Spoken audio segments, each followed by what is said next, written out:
All right. What is going on, everybody? Joan and Kirk, that's awesome.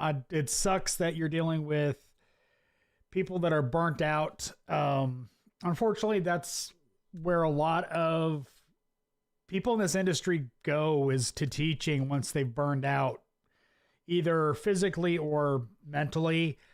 But that's also where pretty much everybody in the industry winds up going when they're burnt out, is either they switch careers or they go to, well, teach. The saying is those who can't teach. Not saying there's not some great teachers out there, but read the chat if you know what want to know what I'm talking about. D Harley, what's going on? Fu Man Poo, what's up? Foxbox, I'm glad you just got home from work. Renegade, what's going on? Kind of an interesting starting topic, I guess, with an obvious tech student in there. I was a stoner. I am a burnout. Fu Man Poo. So was Scanner Danner. Scanner Danner was a stoner before he went to Rosedale Tech. I got to talk to him a good bit years ago, and he was a big old stoner back in the day. Like he had long hair, but since I've got young people in this chat,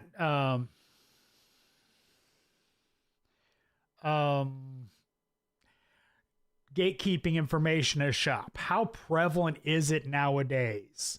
When I was coming up, nobody would help me at all. Like there was no information sharing, very little help in the shop unless you had to.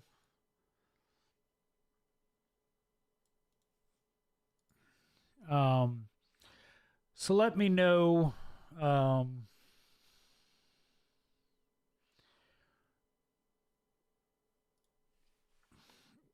you guys have experienced gatekeeping, because I hate it. Well, young in this industry is what I meant. I've told people many times that it's all about your physical health as far as getting into this industry. Mike Miata, quick question. Do the controls on a Snap-on Solus work on a Vantage Pro? I believe they're integrated to a circuit board, so I don't think, if what you're asking about is could you pull them out and put them into a Vantage Pro, I don't think they're the same. It's part of a circuit board. You could probably find the switches somewhere and solder them onto the board if you're good at that kind of work, but I don't think they're the same kind of, it's part of a circuit board. Charles Jonestone, I cracked a Subaru transmission case with an 8-inch 3/8. Thought my career was over. Replaced all HVAC actuators, 11 F-150. Sierra maintenance like 6 hours. In the Subaru, I had 4 hours to do it in 1.5.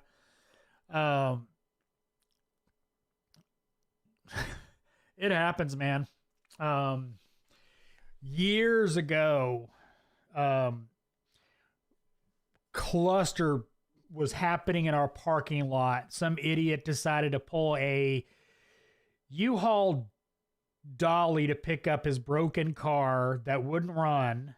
And so we started moving vehicles, and I was getting into a almost brand new Subaru, and the car next to me pulled out and caught the door and screwed the hell out of the door. So the boss had to pay for a new door and body work and all that kind of stuff. Really nobody's fault, but it happens. Mistakes happen. I mean, I've had screw ups that cost a lot of money. It happens in a shop. And if a shop owner can't understand that, they're probably not ideal for this industry. Hopefully I answered your question, Mike Mata. Foxbox, I hate that old timers that always say, get out of this industry, even though they've never left. Part of that is a lot of them don't think they can do anything else, which isn't true. You can go do a lot of different things as an automotive technician. Some of that may be they don't want competition. They don't want the youngins in there. But there's enough hurdles when it comes to auto repair as a career. Why is an old guy put it down? I mean, I get this. The thing is I get these comments all the time on my channel. Get out of this industry. Best thing I ever did was get out of this industry, et cetera, et cetera. And it doesn't help anybody. You know, it really doesn't help anybody, even in YouTube comments, you know, because unless you write a diatribe or, you know, give reasons, it's just a stupid statement. Charles Johnstown, I cracked a transmission case and I am super depressed and burned out. Burned out is you know, the thing about it is, Charles, is if you didn't get super depressed and didn't feel bad about screwing up, that's a different problem. Every technician out there on the planet has had major screw ups.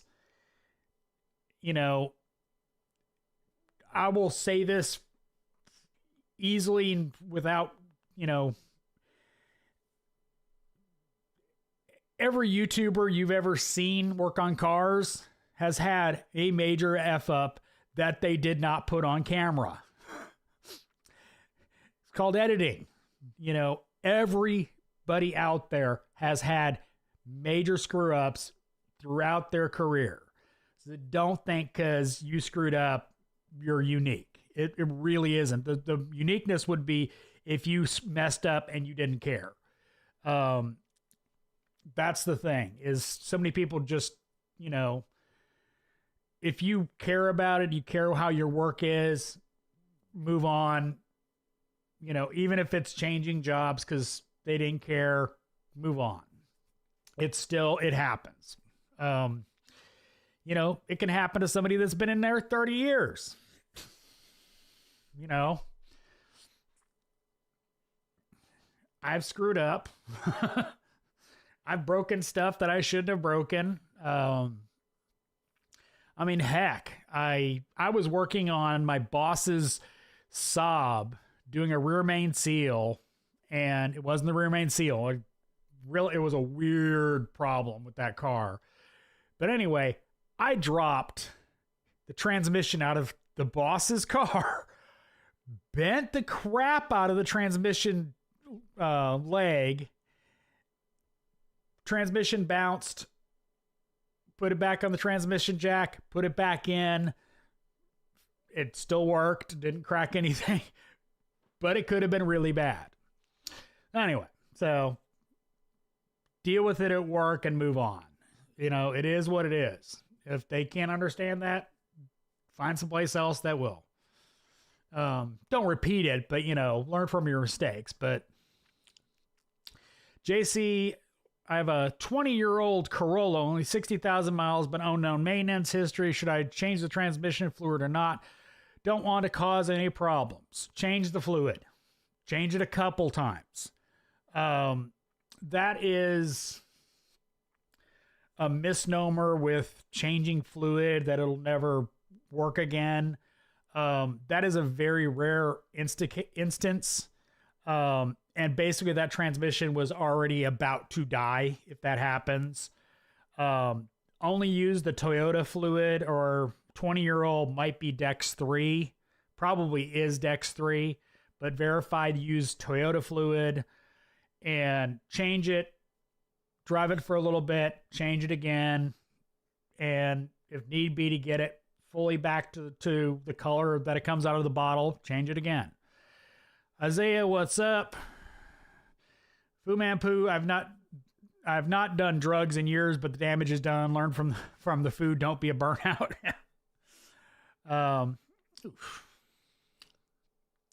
T. Corrales learned the hard way to not always trust OEM specs. Went to look up thread and pitch for a dock temp sensor Freightliner and said it was M16 by 1.25. Turns out it's really 1 by 5. Also made it worse.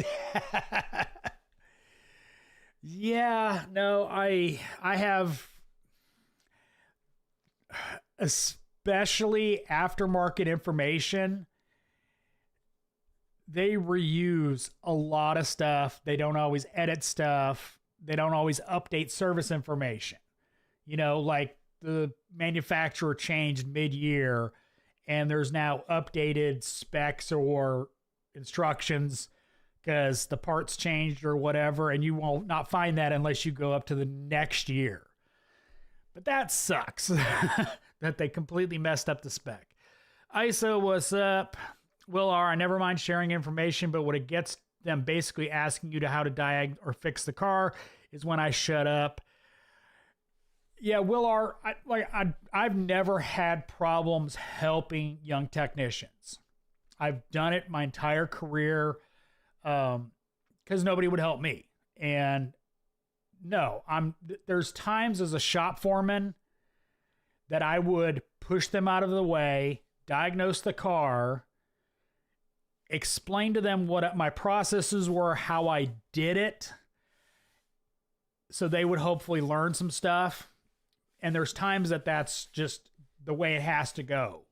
Whether the stuff on me is time sensitive or whether it's too complex for them, so you kind of take over. But and that's as a shop foreman, not as just a regular technician. But when I was trying to teach them that's my main goal is I never wanted to take over the diag.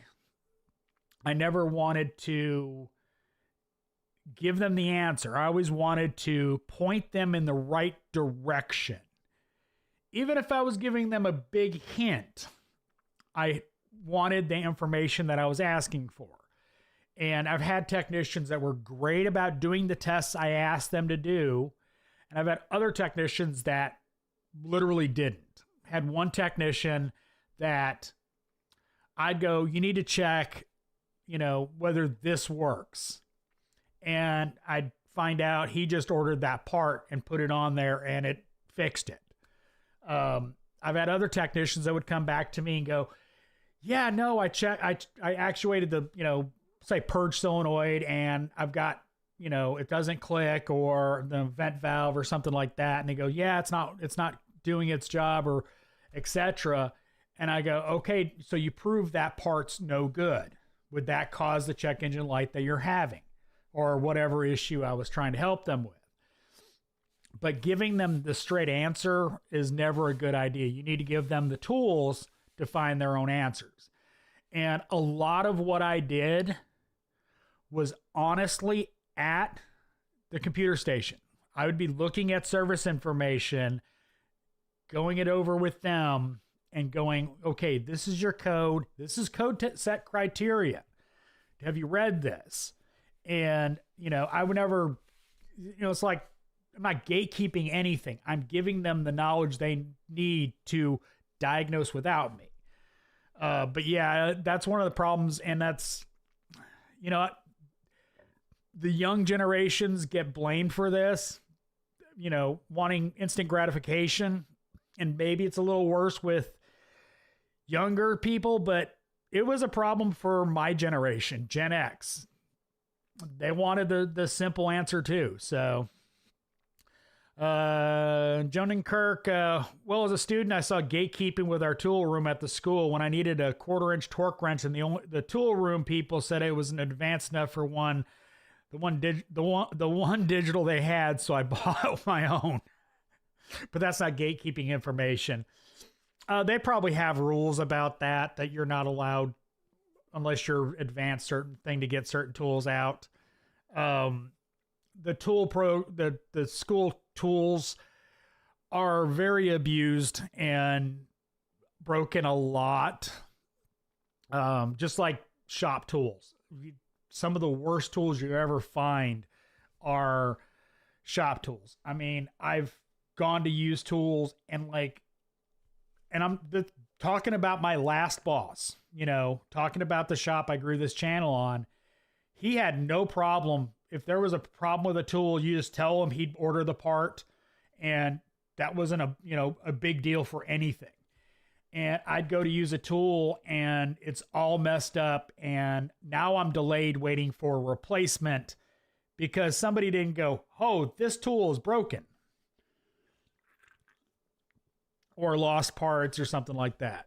Mike Miata, that's a bummer. Guess I'm taken to a local guy to hopefully get it fixed. Yeah, I mean, it's I don't know. I've seen inside a Solus Pro, and I've seen inside a Vantage Pro, but it's printed circuit boards, and they're soldered to the board. So I'm sorry, man. Safe to say I'm a cluster. I'm 52 and work at Arby's. T. Krause, working on one box on this Freightliner, tried to change two sensors and DPFSs, and so far both sensors pulled threads out. Upstate winters for you. Yeah, I used heat, still pulled threads. The Sonata that my mother-in-law bought brand new that my son drives had a a secondary O2 sensor fault code, and went to pull it out at the shop on a Saturday because I bought the sensor and was going to put it in, no charge to my mother-in-law, and even with heat, took all the threads out of the cat. So there I am on a Sunday or a Saturday, exhaust hanging down, rethreading a damn cat because it literally pulled every bit of threads out of there. Been many years now, so still works. Renegade, somebody has to fix all those crappy cars, LOL. Renegade, nothing wrong with working at Arby's. Don't knock it. If it pays, it helps pay your bills. Snap, thinks positive. Yeah. D. Harley, I worked at a Saab dealer in the 70s. Do you need some special tools rusted in the bottom of my old toolbox? No, I don't work on Subaru Saabs anymore. I hated those cars. I've always hated Saabs. No, and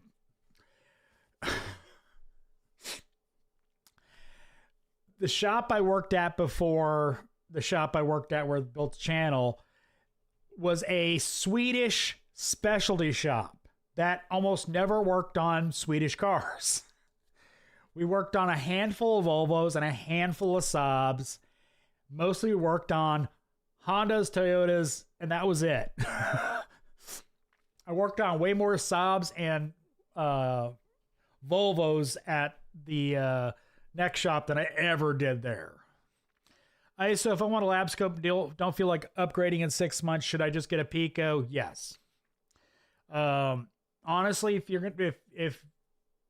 getting a scope and you know you're gonna use it, get a 4-channel Pico, an Automotive 4-channel Pico.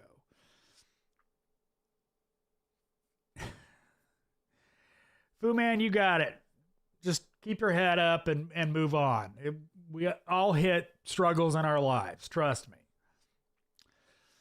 Renegade, torque that like button. Appreciate it. Fu Man, I mean, everybody's had trouble in their lives. It is what it is. Sometimes you have to pick yourself up from the dirt and move on. Will R, I've got one guy I work with that will ask you what he should check, then ask how to check it. At that point, it's above your head.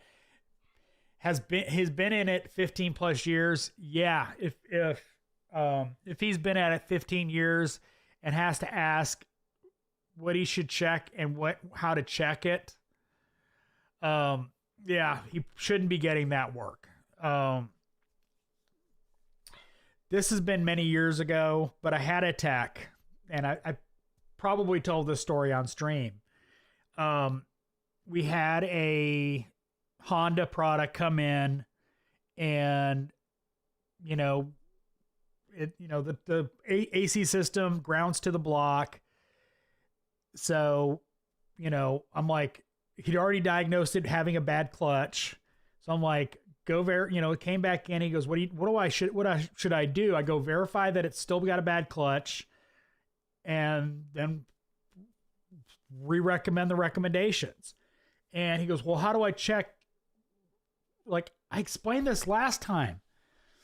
I didn't say that. I thought it.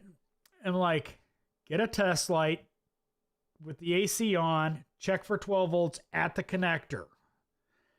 Then connect connect the test light to the compressor to verify you have ground with that same connection.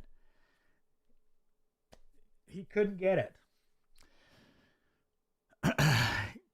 Green Raven, I bought an 1.5 tap today. Well, I guess T. Krause can use it. Fu Man, have a good night. D. Harley sobs, sorry ass auto builders. All right. The rest of the story of that sob I was talking about, it was the head gasket leaking. It only leaked under boost at the back of the head, and it just happened to leak right perfect, because you can't see where the back of the head is. Just leaked right down the bell housing, right where rear main seal would leak. Will R, one of the best days is one customer with a sob totaled it. Yes. Dude, you should do a tier list video of cars to work on. Maybe do a domestic video with separate Asian and European vehicles. Maybe one even more vid by breakdown by decade. I don't know how many views breaking down by decade would do. When I first started my channel a long time ago, days gone by, I did a video like that, and it was cars I like working on versus cars I don't. It's probably needs a rehash, but I did actually do that video a long time ago. T. Corrales had a new guy not heed my warning of jacking up a Freightliner on the frames. You go too high, it'll pull the drive shaft at the slip joint. He didn't listen. It came out, hit the floor, damaged the splines. Ow. Oh, some people don't listen. I mean, it's simple as that.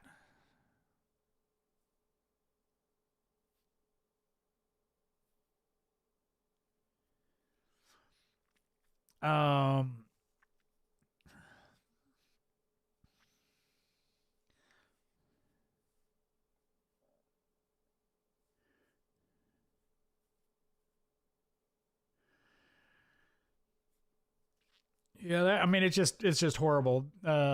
Charles Johnson, this is for chat. What's your biggest F up or mess up on a vehicle? I'm 27, been working 28 months. My foreman teaches and doesn't gatekeep. That's awesome. Luckily, they got me pulling dashes, timing belts, etc. Joan Kirk said mine really doesn't count. Was spilling a half quart of ATF in my MAF sensor and intake while replacing the fluid. I'll take the tap, all the tools I can get. I don't need to get me a decent tap and set both metric. Got any recommendations? My recommendation used to be Irwin. I don't know if it still is. I've got an old Irwin kit, but they've been moving a lot of their stuff to China, so I don't know how good the tap and dies are. Honestly, they're going to be a lot more expensive.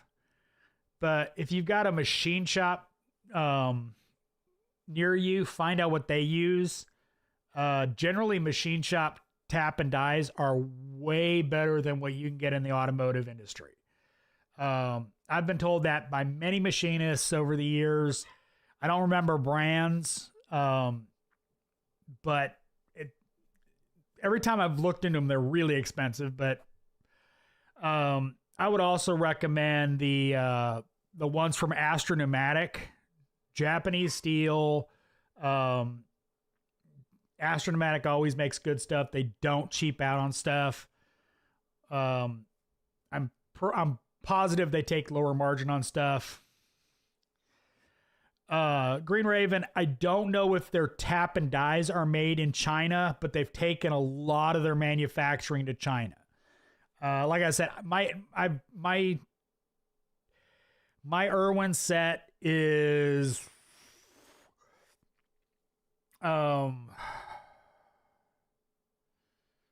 probably 7 years old at this point. And so my stuff's, US made, and it says US made on it. I don't know if current production is US or China. I just don't know, but a lot of their stuff is China. But yeah, Astro, Japanese steel. I know they use Japanese steel. I trust Astro ability to make really good tools at affordable prices. So my boy, I've had Vermont American tap and die set for a long time, maybe 15 or so years. Vermont American still in business?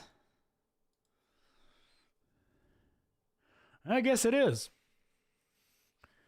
Threading tools. Yeah, they got tap and dies.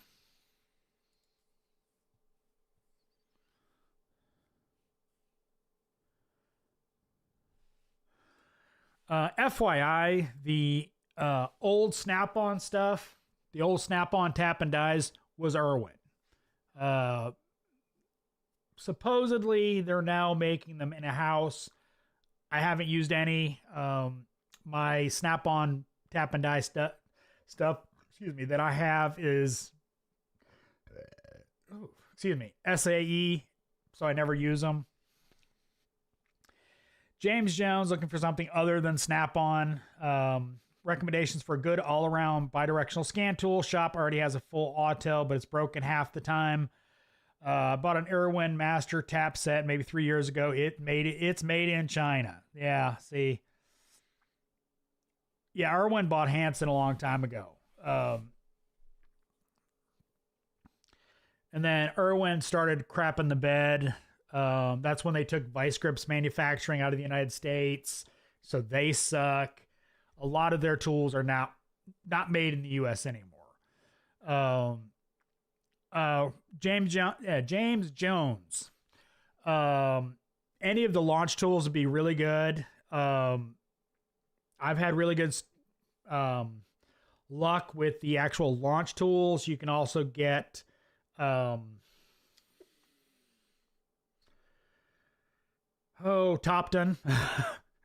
Couldn't remember their name. Topton, which is a launch-based tool. Launcher based on Lenovo tablets, so they got really good tablets. What I would recommend is going. That's where I would go because the shop has an Autel, and I don't know what is actually broken on it, but I mean, shop abuse or tablet. Tablets usually what kills me on Autel is their tablets suck. T Corral's not defending Chinese stuff at all, but when it's 7 p.m. and I break something on the job, sometimes it's convenient to run to Home Depot, exchange it, and get it back to work. The thing about Chinese products is you have to monitor them. You have to keep on them, but they can make stuff to exceedingly high quality. Like, in some instances, better than the Americans could make it currently. But you have to watch them, and you have to pay for it as a, contractor. So if you're contracting manufacturing, you have to pay for it. So the better product you make, you're going to pay more for it. Just how it works. They do have the problem of cheaping out over time, but when it comes down to it, they can make absolutely top tier quality.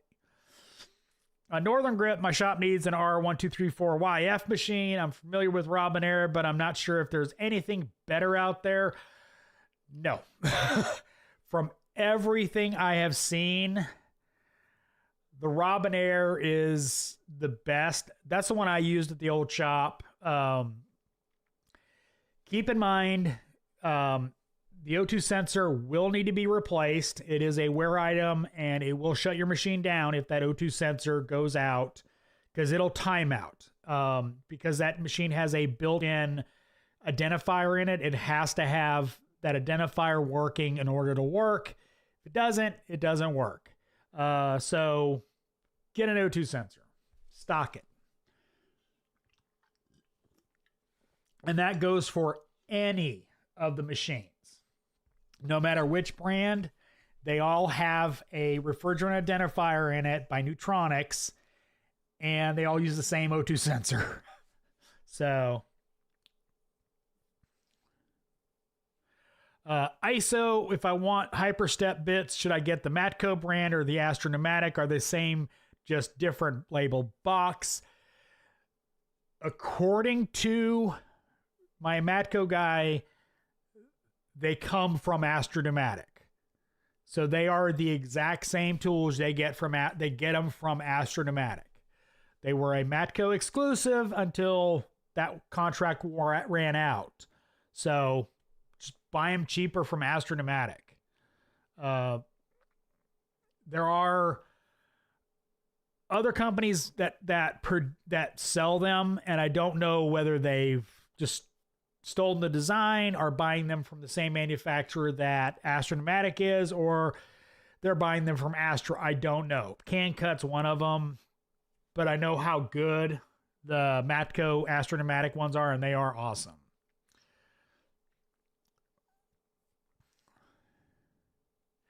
T. Corrales, not saying anything at Home Depot is top notch, but sometimes you can't wait for Snap-on to come. You need it in that hour. You need it. Yep. Oh, yeah. You think I haven't fixed a car or two with stuff off a shelf because that's what I could get? Let's be honest.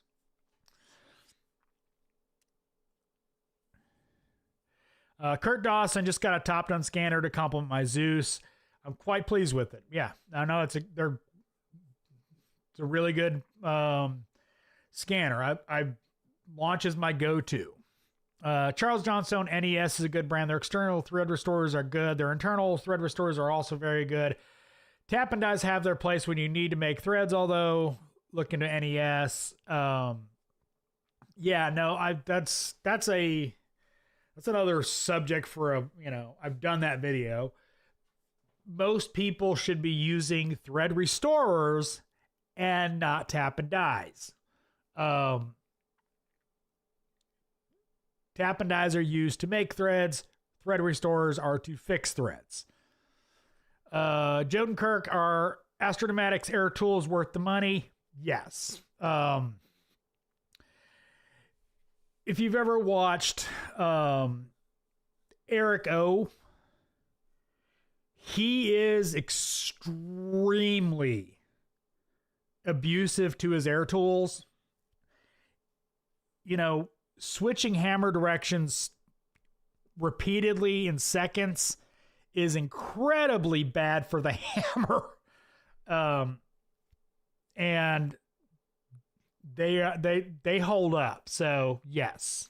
Yeah. I pretty much almost anything from Astro, I will just give a wholehearted recommendation. And they keep in mind, they are not a sponsor of mine. They've sent me a charging base for one of their lights and a bearing and a screw for the hub tool I bought but they are, and that's now part of their updated kit. Apparently I was right.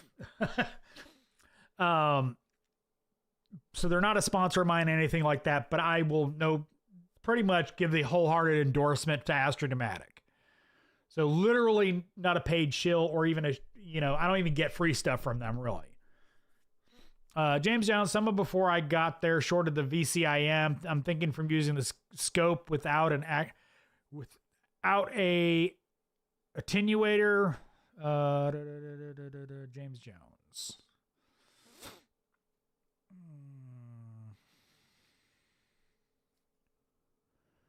Oh, yeah. Had to make sure because Snap-on does not use attenuators. But yeah, the Hanatech scope is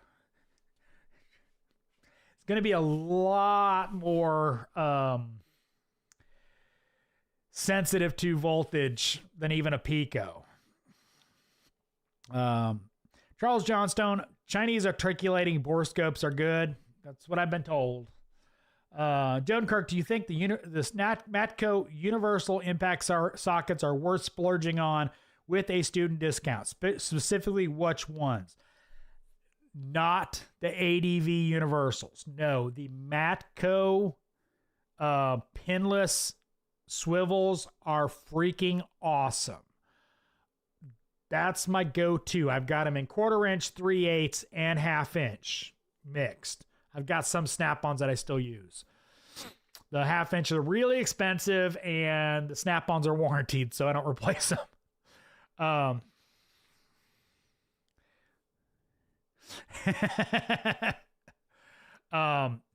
The ADV universals are Sunex, so buy Sunex. Yeah. My boy, I beat you to it. Kurt Dawson, our shop has Ecotechnics AC machine factory tool for Tesla, Rivian, Toyota. It's been rock solid. Not familiar with that machine. Ecotonics. Okay.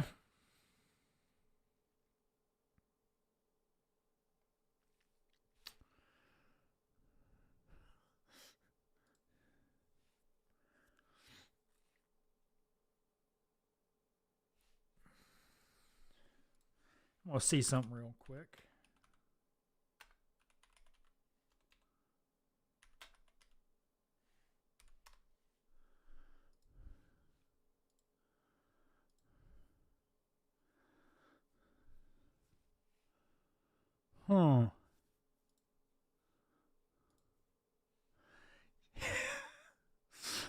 Well, now we know who makes Snap-on's AC machines.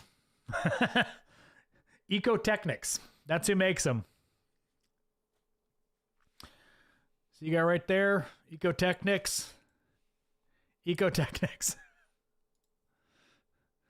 A little bit different case, but looks identical. Maybe a little different, but how they got it set up is... Because I know they quit using Robin Air. Fernando Diaz, what is your favorite hobby lately? The same ones I always have. Get back to main camera. Whiskey, cigars, computers, and gaming.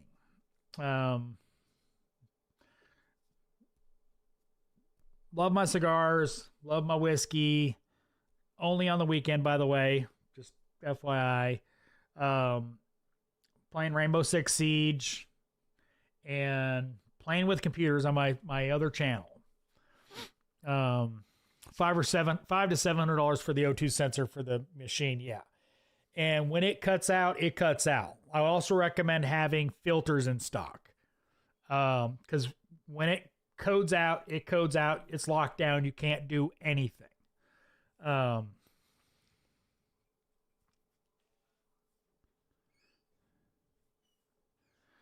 T. Corrales, I made this trip to Home Depot comment because when you're talking about gatekeeping, that's the kind of witness. Oh, Snap-on comes to you. The warranty is great. Yeah, but break it at night. Now what? it's you're not wrong. You know, it really sucks when you lose your Snap-on dealer too. Yeah, I mean that's the thing, as you know, it's only as great as when they come.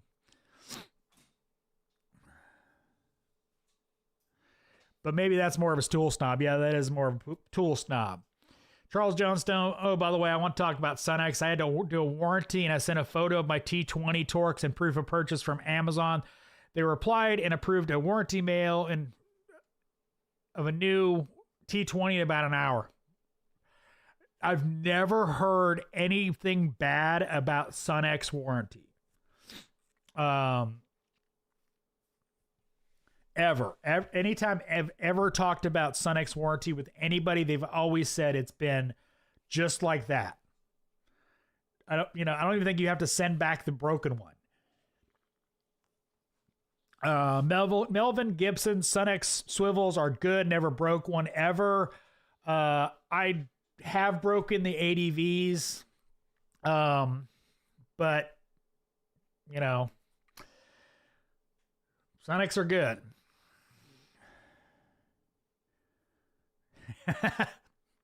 They look a lot like them. I mean, you know, I know they quit using Robinair years ago, and I didn't know who it was. Do you have a recommendation for a TPMS tool?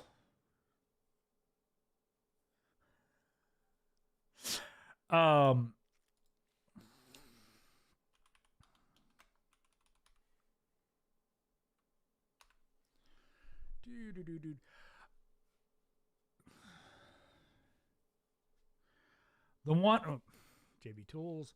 This is the one I use right here, the ATAC. It's a little funky if you're not on, if you're trying to use funky, cheap sensors. It doesn't always work, but I've had really good luck with OEM sensors, and that's what I would recommend using anyway. I wouldn't recommend like the universal sensors ever that you have to program. Just get the OEMs. They're going to last. They're not much more money in most cases. That's what I recommend. Jonan Kirk, you still play Siege still in this season with all the cheaters? I don't play ranked. I play standard. You still run into cheaters, but I don't play ranked. I almost never played ranked. Mostly because not just the cheater problem, but some of the worst people are in ranked. I mean, they all think they know Pro League strats and they are being stupid. I mean, like I've gotten team killed more in ranked than I have in years of standard. So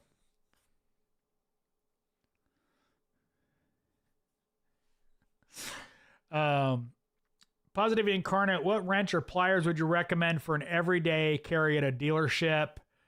I was thinking of a Baco 6-inch adjustable.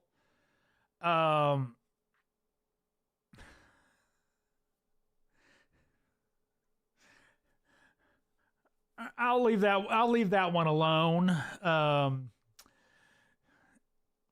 Charles Jonestown, oof, Gen X ain't much different than Gen Z. Alcohol, nicotine, computers, and gaming. Just a joke, man. Yeah. I mean, you got to remember something. I've been gaming since I was like 5 on an Atari, with various breaks in there. But yeah, I know I don't smoke cigarettes or anything like that. The only beer I like is Guinness. So, and I only drink on the weekends.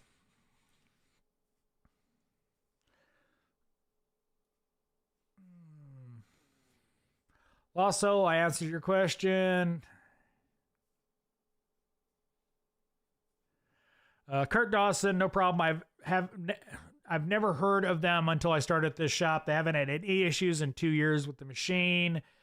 I think I had 2 years with the Robin Air, and other than filter changes, I didn't have any problems with it either. But your mileage will vary.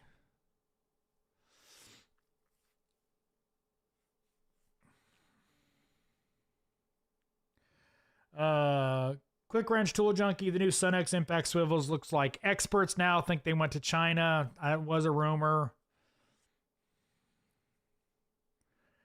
Astro Tools. Double check.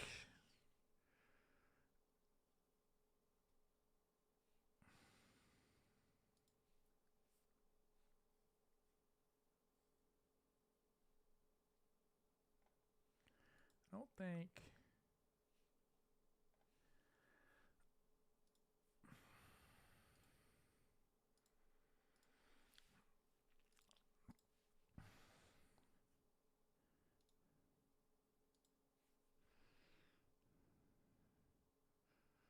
Yes, Astro Tools is Astro Pneumatic. They're just cutting out the pneumatic part.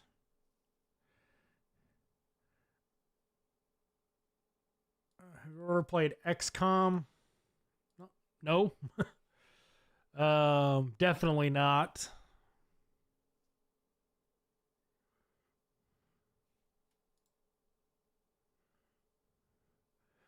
Yeah, no, I definitely have not played XCOM.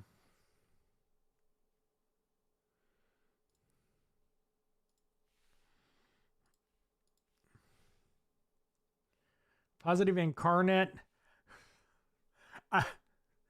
It kind of sounds like you're asking about a YouTube demonetizing weapon. But I don't really know why you need an everyday carry 6-inch adjustable Baco. So that's all it is. No.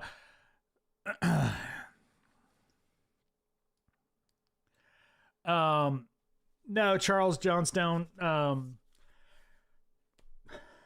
talk about my affinity for Siege. Rainbow Six Siege. In case anybody doesn't know, it's almost a 10-year-old game. I got into it after I got my editing PC, and Bam Bam at the old shop. Later on, Daniel that came that game, he played Siege. So he got me to try it. Now, Siege does not have a easy learning curve, and it takes a while to get good at it. There's no aim assist, lots of intricacies to gameplay, etc., etc. It's a 5v5, and it's the pace I like of a game. I'm not real big on open world stuff or exploring or stuff like that. I get bored.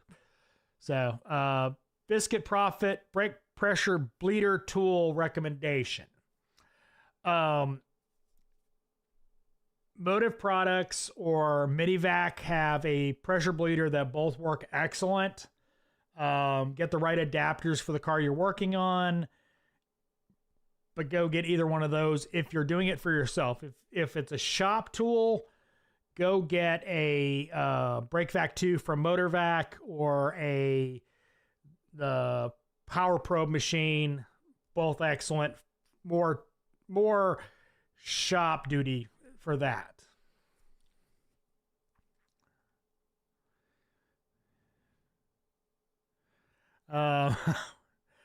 Positive Incarnate, it's not something like that. I needed to quick fix something. I don't have to run back to my box to tighten or bolt or something, basically.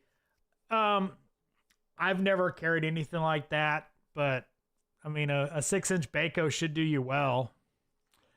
Enoch, I just failed my license test again. Test today. I'm sorry, man. That sucks. I was unaware that taking the blank scrap paper I did not write one with you means you get a 0. Oh. That sucks.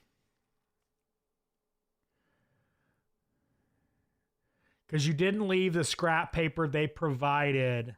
you got a failing grade because they thought you were cheating.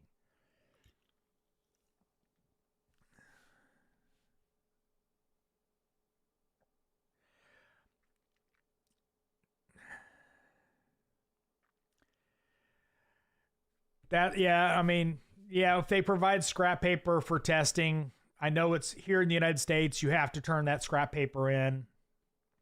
But that sucks. Charles Johnson, LOI, I like Siege 2, but I've been playing BattleBit a lot. It's like 120 players versus 120, but my PC is down right now. What's wrong with your PC? Jose Granados, we get the new M12 stubbies. I've already got the M12 stubbies. I've already done an initial video and an update video. But I'll recap it here for you.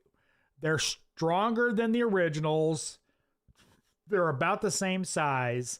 The switch, I thought I would hate it to switch power levels, but I actually really like it because I no longer accidentally switch power levels, which is something I did a lot. And like I'd have it on 3 and then it goes that stupid, you backing a bolt off and it goes, it goes slower in hell. I hate that. So I don't have that problem anymore. Honestly, if you have the original stubbies, probably worth an upgrade, but I wouldn't run out and buy them. Positive Incarnate, like I was thinking of having some KNIPEX 5-inch pliers or an adjustable wrench. Yeah, I mean, it's something like that would probably work pretty well. I know guys that carry the little KNIPEX pliers in their pocket, but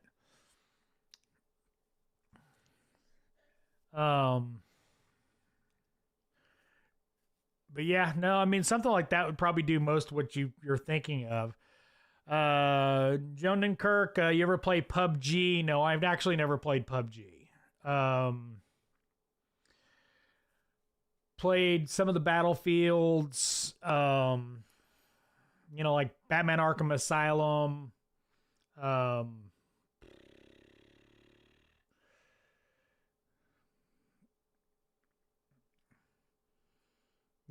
Far Cry. I've got the new Ubisoft Star Wars Outlaws that I've started playing, but it's hard to get into for me. Positivity Incarnate, what was your first video game? Honestly, the one I remember is Pac-Man, the original Pac-Man. May not have been my first video game, but that's the first video game I remember. I want to say we had an older, like Pong console, but I don't remember ever playing that. And I could be just misremembering. I don't know. But first one I remember is Pac-Man.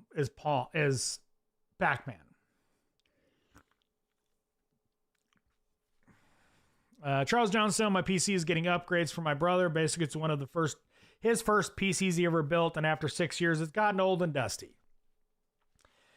He's upgrading it for my birthday, and he's on his way for his bachelor's for computer, etc. He's very good at building PCs now. He has his own business building them. That's cool. Yeah, I've built a few PCs here, servers. Charles Johnson, I love Battlefield, LOL. Kurt Dawson, I'm a Tarkov main. I have wanted to try Escape from Tarkov. And then that video came out about the Tarkov cheater problem. I don't remember the channel, but he talked about the cheater wiggle. And what it would be is if you saw another cheater across the map, you could get them to wiggle and indicate they were cheating as well. Did you ever make Colonel in Battlefield? No.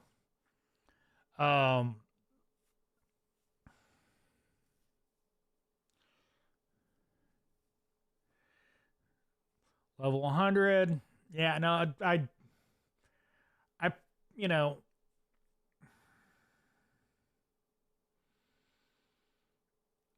I'm trying to remember.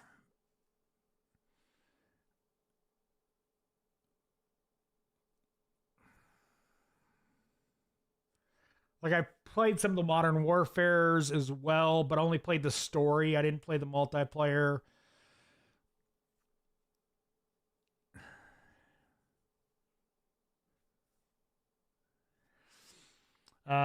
Lost Soul, Paranormal, Commodore 64. Never had a Commodore 64.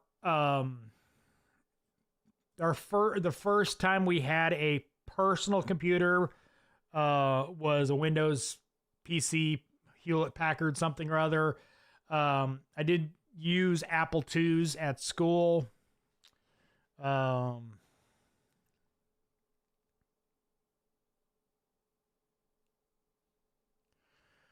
Joan Kirk, you should try Baldur's Gate 3 if you haven't already. It's good stuff, and it isn't a blatant cash grab or PW2's gas pile of feces like so many games nowadays. Chris Torback, what's up? I'm not much into... I know a lot of people love Baldur's Gate 3. I'm not into open worlds. It's not really my thing. I get bored of them. I'm not much into story. Sorry. I like to shoot things, okay?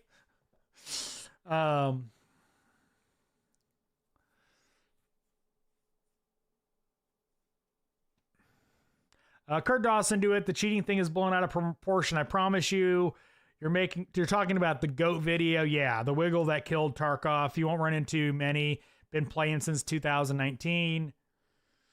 They have a PvE now if you want a more casual experience. Okay,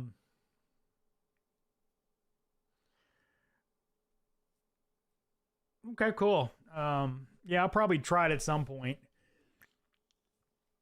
I mean, the way Siege is going, I mean, that may die. Or Ubisoft may go out of business. Commodore 64 is the OG. I worked with a guy who went to prison because he used a Commodore 64 for hacking. What the heck was he hacking with a Commodore 64?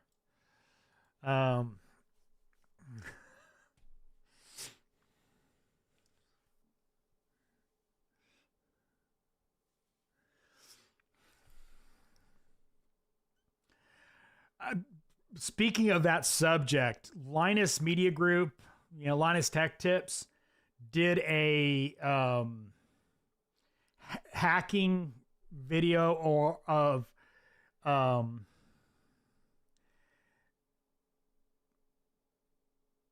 TV shows and movies. And like one of the craziest things was on NCIS, because I used to watch that show, and it showed them two people typing on the same keyboard.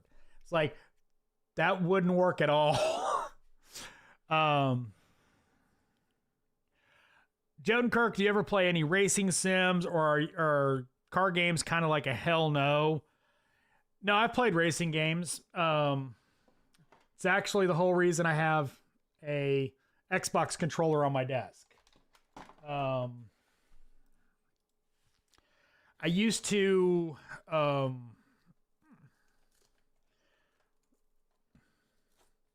Velcro being Velcro. I used to have a subscription to one of the various launchers that I paid for a while. It expired, but I used to have several on there. I've got Dirt Rally 2 on this PC. I have one more that's in my Steam library, but I keep forgetting to download it.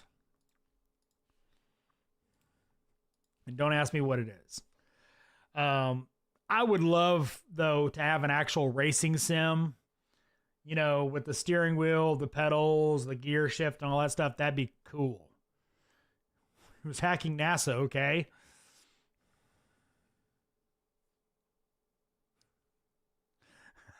Kurt Dawson, I'm currently praying the 9800X3D doesn't spank the 7800X3D so I don't have to rip my hardline loop apart to upgrade.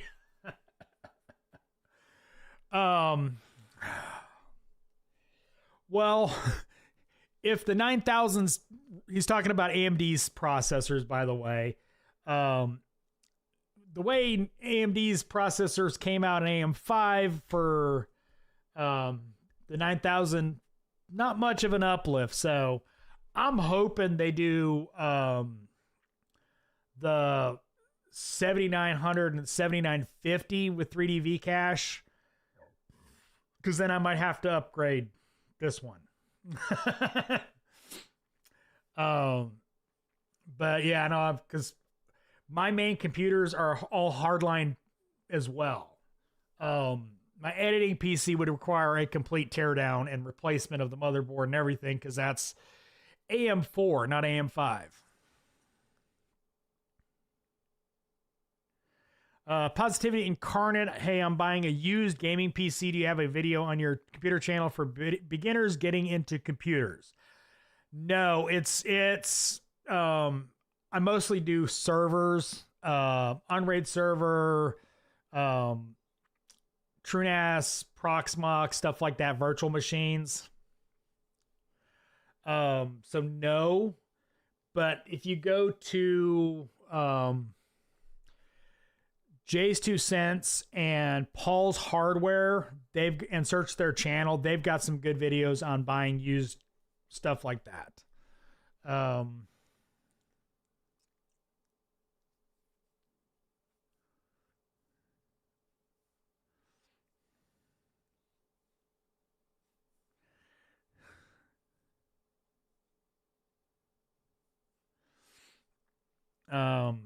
But yeah, my computer channel, by the way, is Creator Hardware. But it's mostly servers. I've got my editing PC build on it.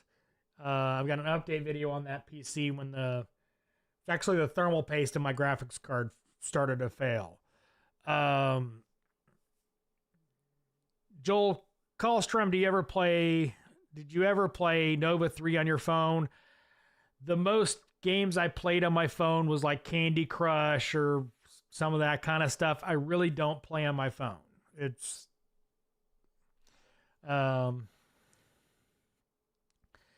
Civ 4 has been my go-to for 20 years, LOL.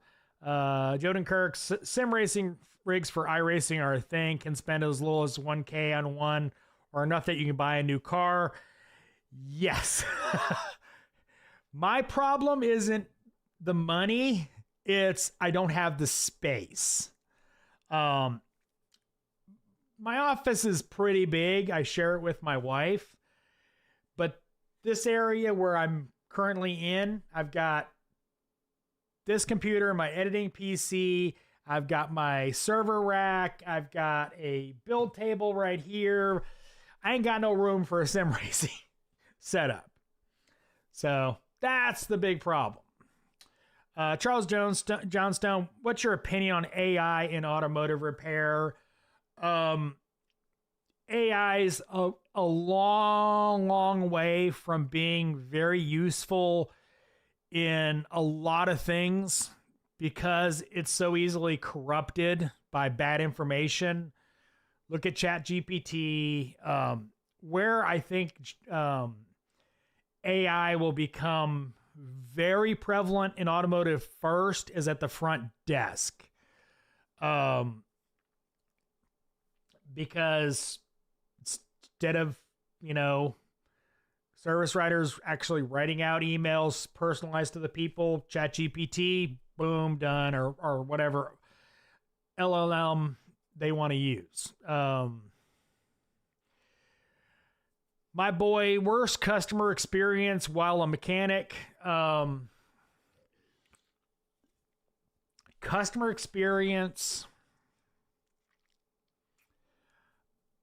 Honestly, I haven't had too many bad experiences from customers. I mean, I'm normally not that much in the front except when I own my own shop or etc. But generally, I haven't had really any real bad interaction with customers that were that horrible. I had one instance where the service advisor was getting lit up by a non-customer. It wasn't even a customer of the shop. They came in for asking about us to work on their car, and then they went off on them, and I was about to intervene because it was about to get, let's be honest, violent. And the owner came out and diffused it. But that's probably the worst experience I've had. It wasn't at me. It's not broken. Fix it. Don't forget to hit the thumbs up. I appreciate it. Positive Incarnate is saying AI diagnostic tool could be neat to help younger techs, I think. Yes, but again, crap in, crap out. If you need to understand that, look at the Snap-on fix, repair fixes. I mean, they're stupid because people being stupid, guys being guys.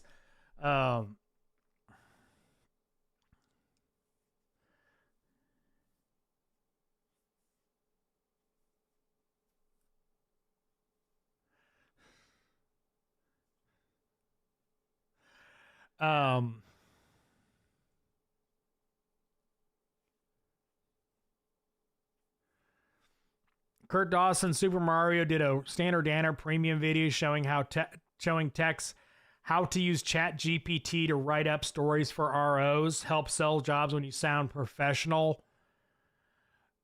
Well, I just lost a little respect for him. Write your own damn story. Don't have Chat GPT make it up. When I talked about service writers, it wasn't a glowing recommendation. It was actually take your time and write them, not send them a Chat GPT message. So anyway, ISO is the maintenance on a BMW 3 Series manual, non-turbo that bad? No. Oil leaks, depending on how it was maintained, may be a problem. But it's basically change the oil, change the transmission fluid and the differential fluid, and fix what breaks, which is probably going to be oil leaks, depending on the year. As long as it's not a 2.0 four-cylinder N20, stay away from that fucker. Chris Dorback, Tesla's robot starts off at the same cost as a nice Snap-on toolbox, and begin as a slow C-Tech, I've heard. Cybertech. Yeah, the N52 is the GOAT. Positivity Incarnate. What's the dumbest rule you've had to follow in your career?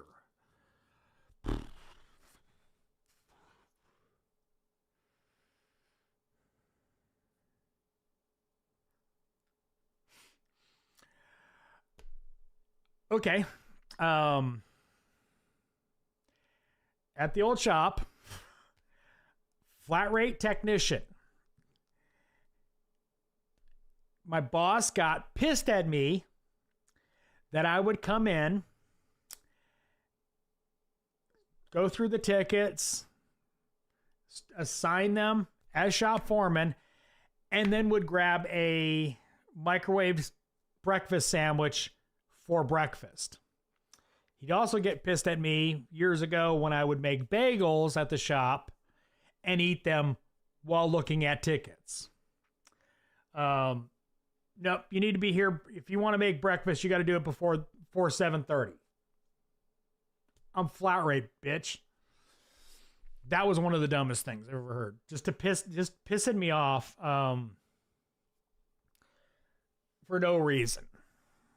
Because I was working, I just wasn't pulling a car in at that exact moment, but I would have been doing the exact same thing, looking at my tickets.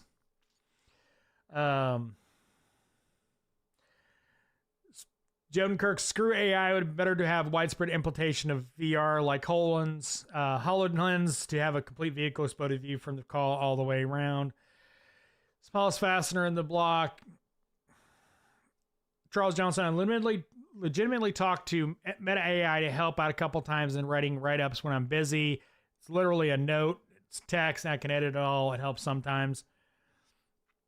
Yeah, quick note or quick message, that's fine. A write-up with ChatGPT, it's going to wind up giving bad information that's going to eventually bite you in the rear end. So I don't like it at all. But using Meta AI to send out a quick message to somebody, that's fine. Using it to sell a job without caring enough to actually write to the person, it kind of sucks. Corn Pop and 20s eat chain cassettes for lunch. I've done them. Would not recommend. No, I would not either. Austin Connolly, do you think a shop can be too laid back? Depends on the goals of the shop owners. If the attitude of the shop is, it'll get done when it gets done, don't matter what it is, the shop's probably going to go out of business. If the shop, work's getting done, but it's not getting done, flat rate speed, but the shop owner doesn't really care. The customers are fine with, how long it takes them to get their cars back. Doesn't matter. If everybody's happy, everybody's happy. If people aren't happy, then it's a huge problem. So maybe, but there's other situations like fleets where they're really laid back, and then, management changes and all of a sudden it's not laid back. So you got to be careful about that, because everybody will take that kind of stuff too far. They always do. People suck. They always take it too far, just like the Chat GPT.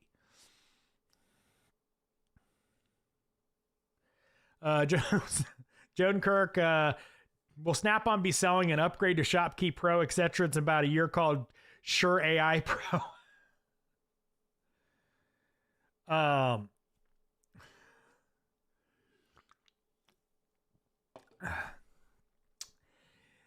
Yeah,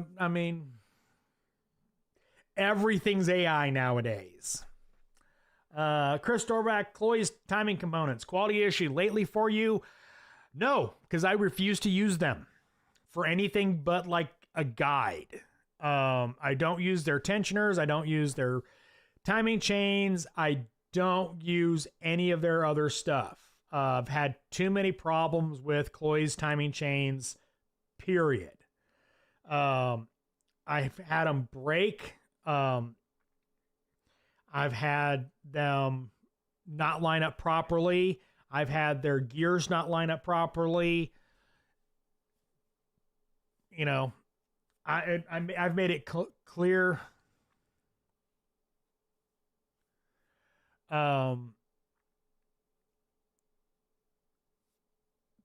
I OEM only on that kind of stuff. I'll use Chloe's guides, but if I go to put the guide on and it's not right, I'm getting OEM. So, but that's the only thing I'll use from Chloe's is guides. Kurt Dawson, I should be a bit more clear about the Super Mario video. He wrote his own story, but just had ChatGPT clean it up to make it extra presentable. The problem is ChatGPT will change it. That's what it does.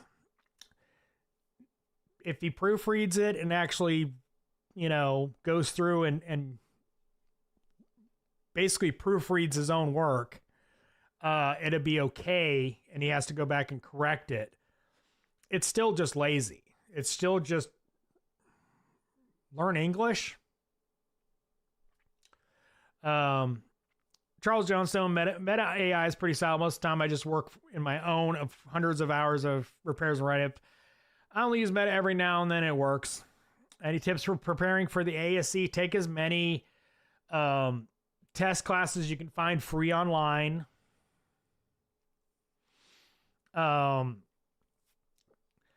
But understand the most important thing you can do for an ASE test is very carefully read the question. The answer, if you read the question carefully, will be there. And, 9 times out of 10, you can eliminate 2 of the answers pretty quickly just reading the question quickly. But if you go back and read the question carefully, pretty obvious as long as you're halfway decent. But they screw up. Excuse me. That's how they screw you up, is how they word the question. Very important. You carefully read the question to know what they're asking.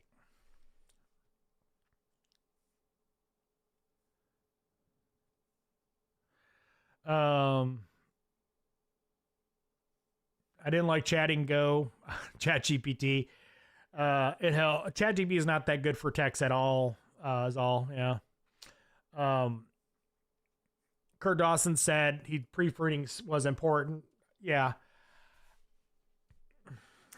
I think you should learn how to write better. It's not really that hard. Chris Storback. Been seeing a lot of young people, especially females, lately looking for apprenticeships, no experience, no tools, no school. Is there something trendy about this industry right now? A lot of people. There was an article recently. I don't remember where or who, but yes, I think a lot of people are realizing, between Mike Rowe and other people, that college is not necessarily the best answer, and the trades are where they should go. I don't know if I can find it.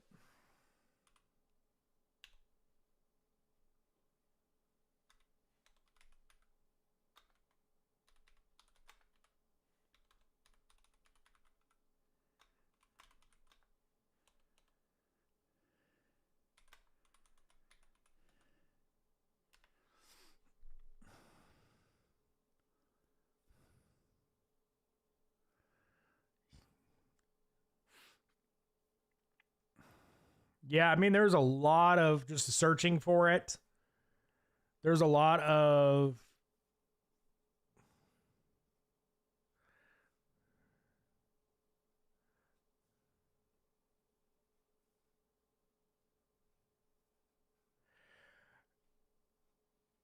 TVO Kids launches trading skills television aimed at introducing Gen Alpha to careers in the skilled trade. There's lots of stuff pushing Gen Alpha. Oh, I'm not on there. To the trades. So yes, there's a trade. So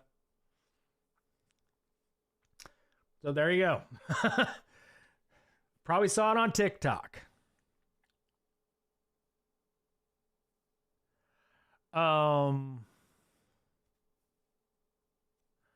Which is, it's a good thing for the industry to get fresh people in this industry.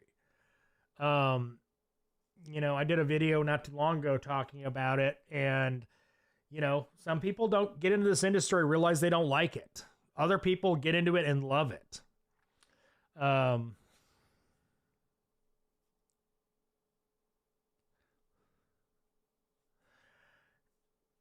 Positive Incarnate, how might you come about a fair price for doing side work for people? Make it make it worth it for you is the best way I can put it.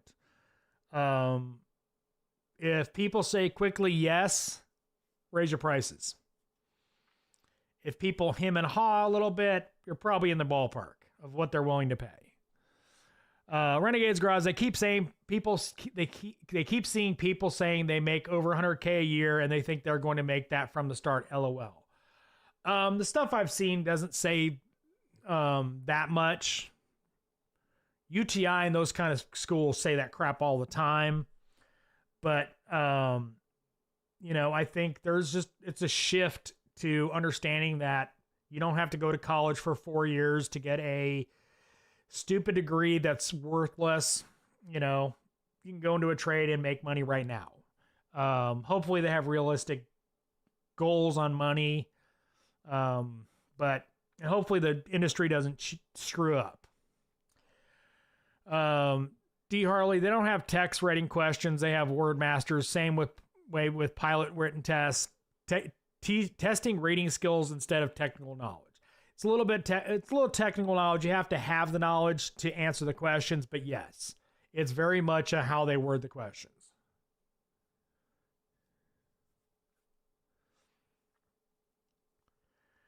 Chris Dorback, and that's cool. Yeah, it is cool. They don't want $1 million.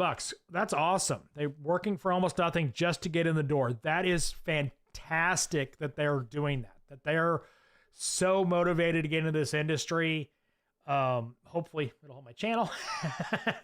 But find it cool, but wondering what the huge interest. It's been a trend for a minute that a lot of people are talking about the trades being a better option for young people. And not just automotive, but HVAC, plumbing, etc. Jodenkirk, is it true that in many cases at a flat rate shop, techs are good at diag can make less than those who are a step above, being a parts changer due to the time it takes for the real strategy-based diag process? Jodenkirk, at a good shop that properly bills for diagnostic, if they're busy enough, a diagnostic flat rate tech can make their hours on diag if they're priced properly. The problem is most of the time that a diagnostic high level guy doesn't make as much money as he could is because either he's not production based, meaning he can diagnose cars well, but doesn't really produce the work. He can, he's not very fast at repairing cars, and that's going to be one problem. But the biggest problem is usually they get stuck with all the nightmares that everybody else in the shop already screwed with. They can't charge any more money because they already said they fixed it. And he gets screwed over constantly. If you're at a shop like that, get the hell out. But a good shop that properly bills for diagnostics and you're decent at repairs, you can make big money as a diagnostic guy. It's just you have to be at a decent shop. If it's not broken, fix it. Have you come across younger techs not being able to retain jobs or certain tasks? Yes. I talked about one earlier that couldn't understand how a 12-volt circuit worked, even though I've explained it to him multiple times. There's just people that can't.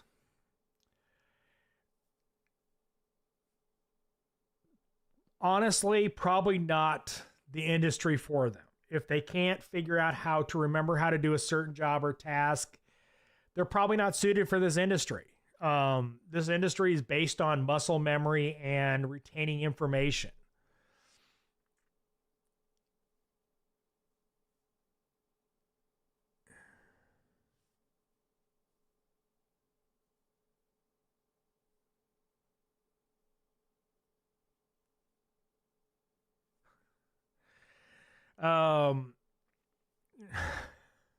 Charles Johnson, how can I send you a text from Meta AI to present to my auto shop about not getting paid for starting it? Send it to my email. A year ago from Chris, same types of folks wanted $20 to $30 per hour to start. LOL.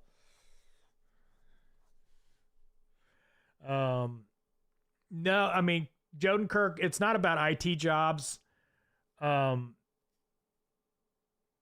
It's literally a shift in the mentality of that age group. they're looking at going to college, spending hundreds of thousands of dollars. And they're looking at the generation before them that have done that exact thing and are not making any money doing it. You go to TikTok or YouTube Shorts, it's covered in, the generation above alpha complaining about their life not being able to afford anything because they have massive amounts of debt and they can't afford to live. Anybody in IT, you have to understand there's lots of different types of IT, security, etc.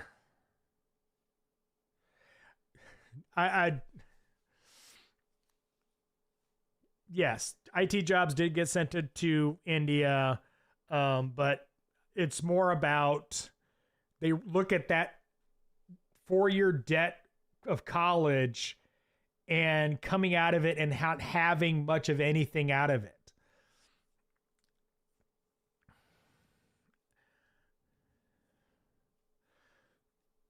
So, Charles Johnstone, yeah, I'm here. I'm in the industry. Automotive is the lowest trade, in my opinion. I'm in it because I have nothing to lose. Just saying, there's money to be made, although it doesn't matter. Money made. I'm seeing a lot of I'm seeing a lot of 48 volt systems. It could kill somebody with who's green.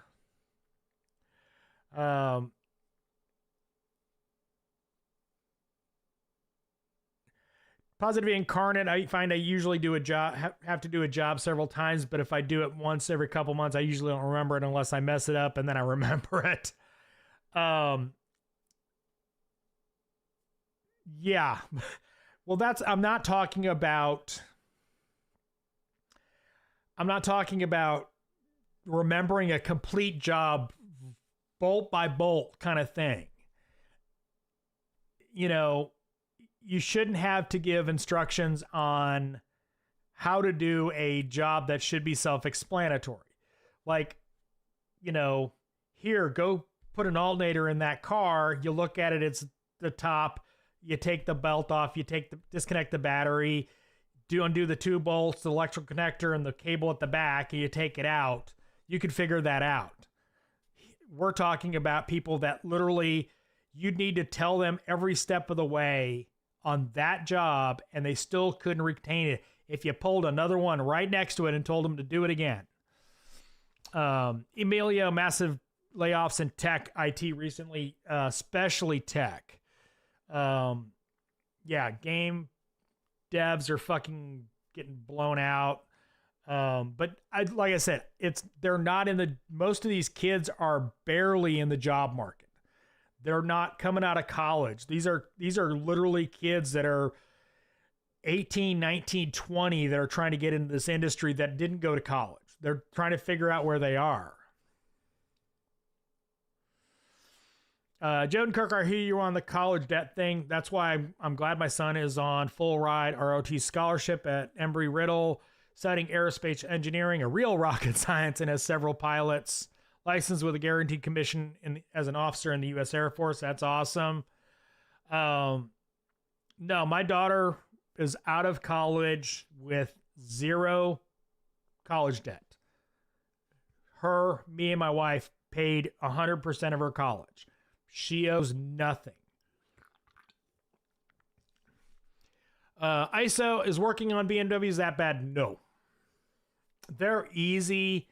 For the most part, you just have to have e-Torx and, e-Torx and swivels. Other than that, they're really not that hard. Plastic stuff, plan on replacing it if you touch it. PCV lines, the plastic just will crumble, at least here in Georgia. But yeah, I know they...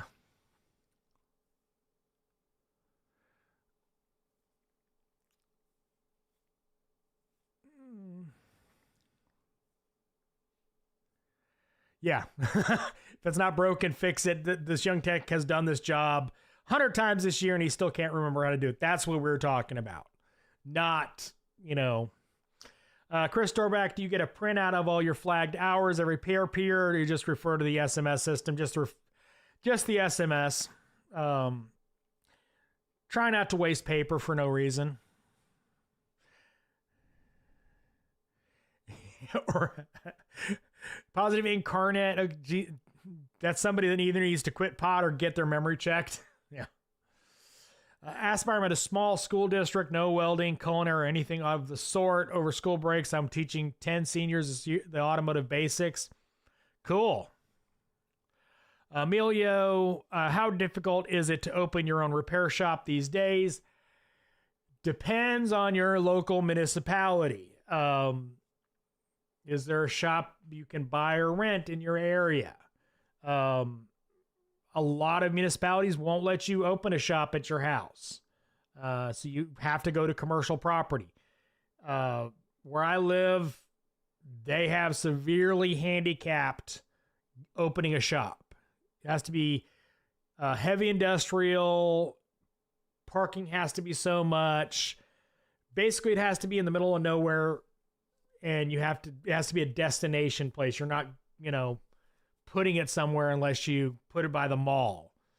And that's going to be really expensive.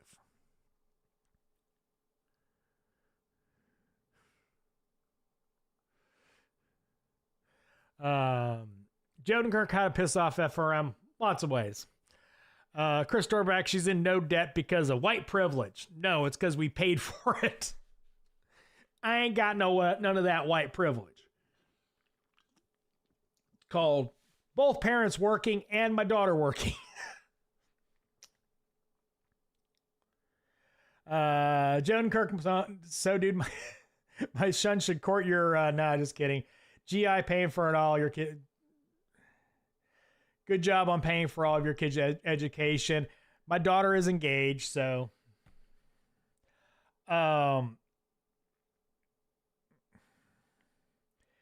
Emilio, don't do it. I mean, it's a lot of money, dude. It's a lot of money. Johnny, what's your favorite flashlight out right now? I generally, the Olight or the Milwaukee staff light. Chris Dorback, best way to make $1 million as a shop owner is to start with $1 billion. Man, Chris, you are very cynical. D. Harley, just so you know, your live chat is better than a football game. Well, cool.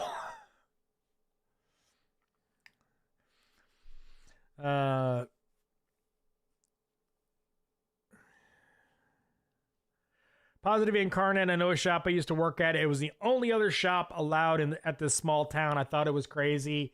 No, there's actually a municipality that kind of got created in Atlanta called, what is it? I'm drawing a blank on it.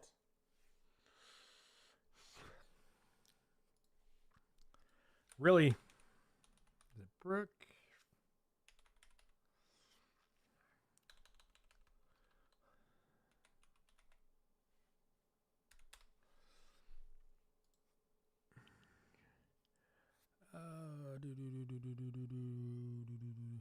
Brookhaven. Sorry, could not. I was thinking Brook, but not that. There's a municipality in Greater Atlanta called Brookhaven. There was one shop allowed in the entire city, last I checked, and it was a Kaufman Tire. And it was grandfathered in. They closed it. There's currently, as far as I know, don't quote me on this, 0 shops in Brookhaven because they literally will not allow them.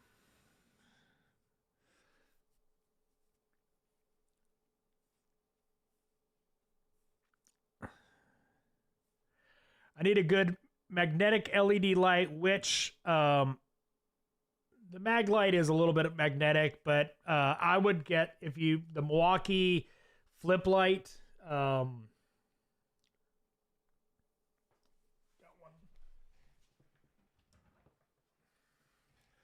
This one right here is really good.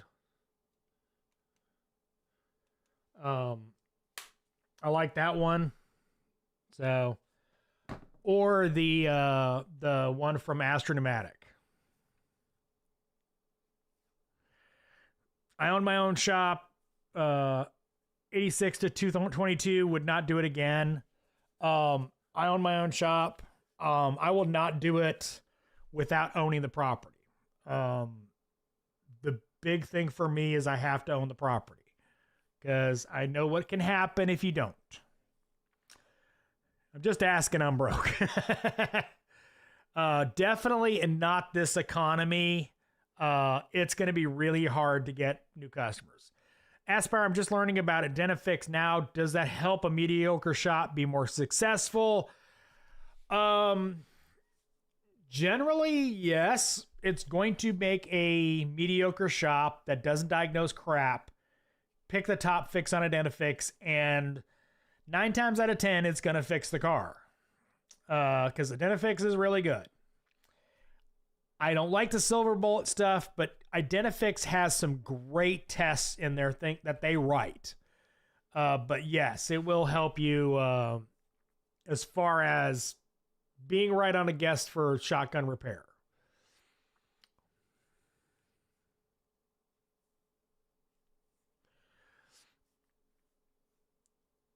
Zeffel, does anyone go insane when they're trying to fix a car and more just junk plastic parts fall apart as they're trying to disassemble it? Just enough to put a new part in. Yeah. I look at a car, and if there's plastic stuff that, vacuum lines, PCV lines, if I have to touch in Georgia, they are getting put on the ticket. Because they will break. I literally have, no lie, put a M6 bolt on a, hard PCV line, and it cracked. So if I got to touch it, it's getting replaced. Just like quick connect radiator hoses, if I have to disconnect it, it's getting put on the ticket because 9 times out of 10, it's going to come apart. I'm going to need to replace it. Astro is a great light, yes. The Icon is probably good. I just haven't used it.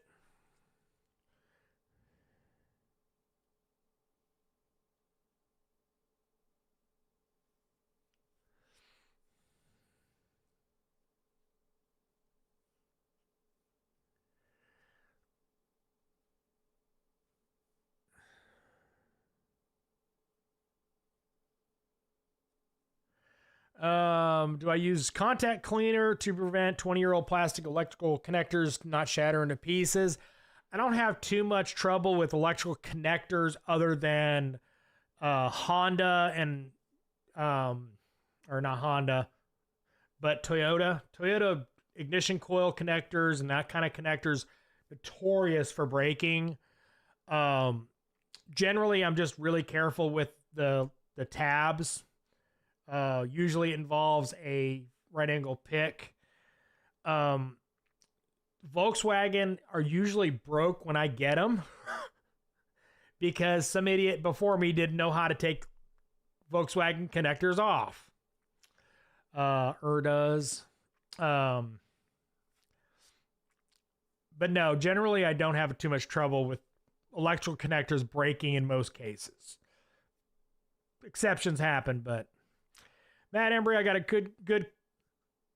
good one car came in for an inspection. Next day, phone disconnect.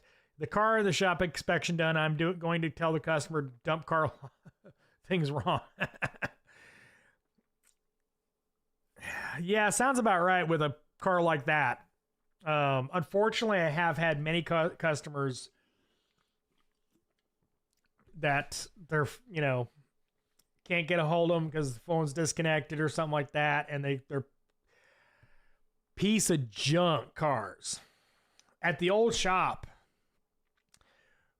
we would have, because the shop was right down the road from a MARTA station. So people would come and drop their car off to be serviced while they go to a business trip. And you couldn't reach them for 2 days. They would approve nothing but what they came in for. We'd store the vehicle for like 4 days till they got back from their business trip. And like, I kept telling my boss, you need to start charging them storage. And he wouldn't do it. But I'm like, they're abusing the system. Yeah, I know. Connectors on Mercedes-Benz just love to shatter. I don't work on Mercedes-Benz.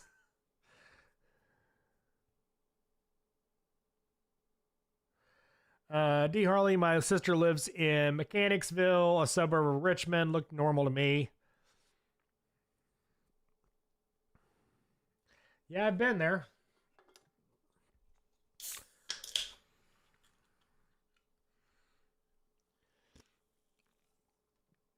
All right, what other questions we got?